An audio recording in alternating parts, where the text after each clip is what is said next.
Olá, pessoal, vamos iniciar aí nossos estudos com a ecologia, tá? Bom, para a gente começar então esses estudos, nada melhor que saber, né, descobrir aí a origem da palavra ecologia, tá? Então essa palavra aí, ela tem origem do grego oikos, que significa casa, e logos, né, como todo mundo imagina, biologia, né, enfim, geografia, né, significa aí estudo, né? Então, por extensão, né, seria aí, ecologia seria então o estudo da casa, ou de uma forma mais genérica, o estudo do lugar onde se vive, tá? Foi esse cientista alemão, o Ernest Haeckel, que lá em 1869, que usou esse primeiro termo aí para designar o estudo das relações entre os seres vivos e o ambiente que vive. Então, a ecologia, ela vai estudar aí, né, a relação que acontece entre os seres vivos, somado aí à questão ambiental, né? Além, claro, né, da distribuição e também da abundância dos seres vivos que existem no planeta Terra, né? Então, esses serão os estudos aí da ecologia. Bem, e por que que é importante a gente estudar ecologia, tá? A ecologia, como eu já falei, vai estudar as relações dos seres vivos entre si com o ambiente que vivem, né? Seres vivos incluindo nós mesmos aí, tá? Também vai ajudar na compreensão dos impactos causados aí pelo ser humano na natureza, tentando traçar aí alternativas para a preservação. Então, dessa forma, o estudo da ecologia vai ajudar a gente a nos conscientizar das nossas ações, né, sobre o impacto tanto positivo quanto negativo que temos aí com o meio ambiente, tá? Bom, a Terra, até onde sabemos, é o único planeta que abriga a vida aí, né? A vida e a manutenção da vida aqui no nosso planeta só é possível graças a algumas condições, né?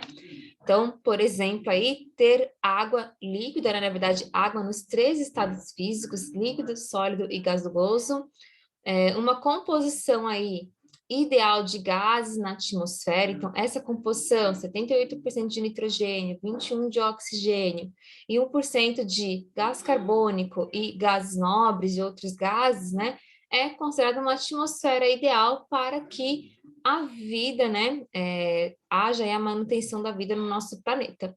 E também, claro, né, uma temperatura adequada, nem muito quente, nem muito fria, tá?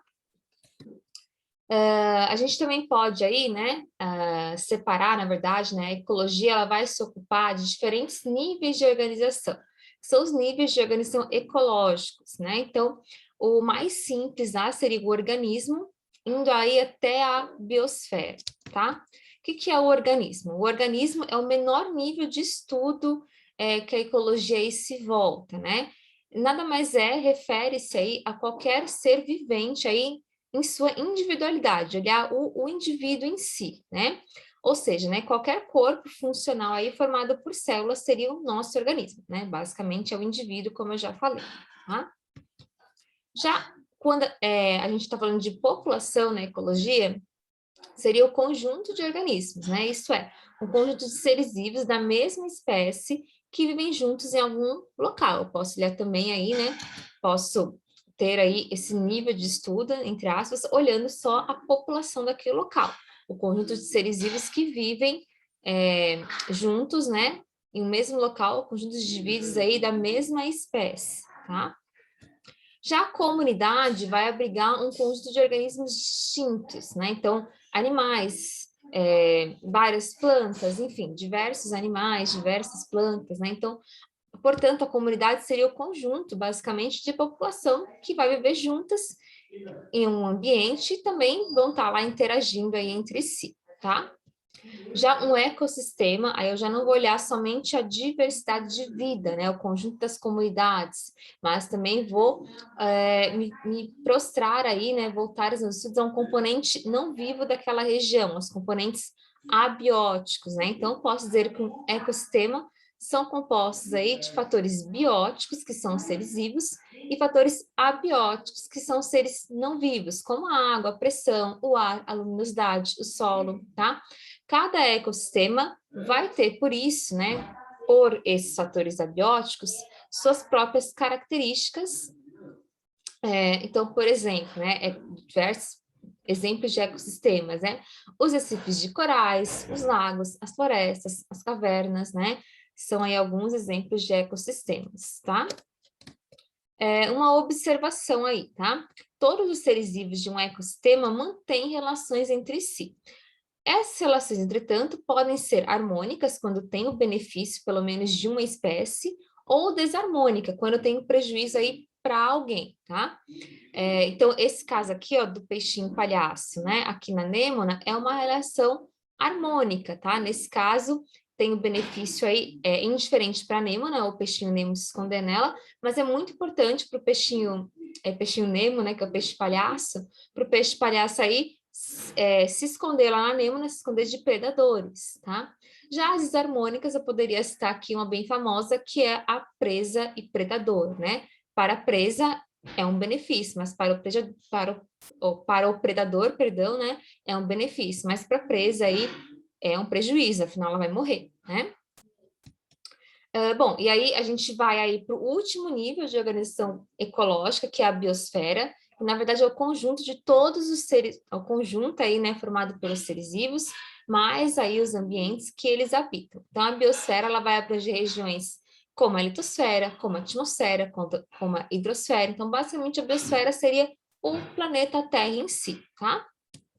Bom, explorando aí outros conceitos, né? Se eu olhar aí essas imagens, por exemplo, o que eu posso dizer dessas imagens, né? Sobre esses animais aqui, né? Onde eles vivem? O que eles fazem? Bem, um outro conceito aí que eu queria explorar com vocês é o conceito de hábitat, que é o local onde o organismo vive, onde o organismo pode ser encontrado, onde ele se abriga, onde ele mora, tá? Por exemplo, aí a onça-pintada, né? Ela vai habitar as matas da América do Sul, a sucuri, as águas da América do Sul, a arara canindé é uma ave típica aí do Cerrado, né? Então, Cerrado, a América do Sul seriam o hábitat desses seres vivos, tá certo? Já quando eu estou falando de nicho ecológico, ele vai ser um termo para designar o que o ser vivo faz aí no meio ambiente, né? Para que ele consiga sobreviver. Então, do que ele se alimenta, quem que são seus predadores, né? Se ele tem predadores, tá? Como ele se reproduz, como eles vivem solitários ou em grupos, né? Então, no caso da onça pintada, né? Eu poderia dizer que ela é um mamífero carnívoro, ela é um felino de grande porte, com peso que pode variar entre 50 e 150 quilogramas. Ela pode chegar aí até 2 metros de comprimento. Os animais adultos, né, eles só se encontram no período de acasalamento. Em geral, eles vivem solitários, né? As fêmeas têm, em média, 4 filhotes. Esses filhotes permanecem com as fêmeas até os 2 anos de idade. Então, essas características, né, de como o ser vivo, do que o ser vivo faz no ambiente para que ele consiga sobreviver, é o que eu chamo de nicho ecológico na ecologia, tá certo? Bom, então, por enquanto é só, né? Essa foi a nossa pequena introdução aos estudos de ecologia e até a próxima aula.